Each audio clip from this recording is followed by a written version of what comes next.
Hüseyin geldi Kerbela'ya konak, gözlerinden ırak ya Resulallah.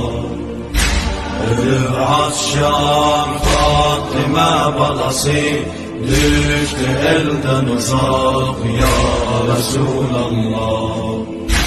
Muharrem'de kan gelir coşar, düşer yâde kadri şeş göşer ya Resulallah. Hüseyin'in kurban olum adına, bizlere adın mader örgetti. Viladette Cebrail emin, gahi varesini geldi terpetti.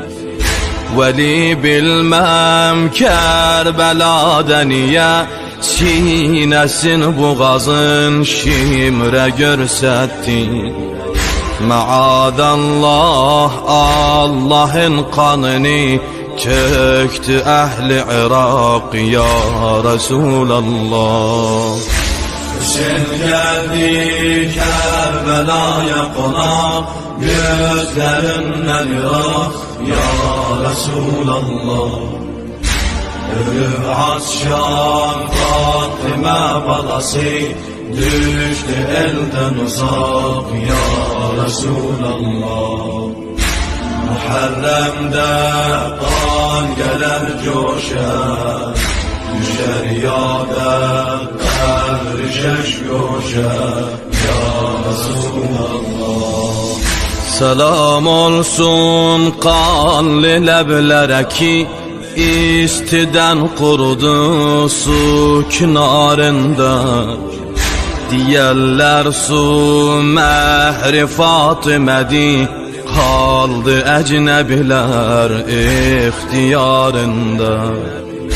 Hüseyin'in bir süt emer balasın, teşne okladılar kan diyarında.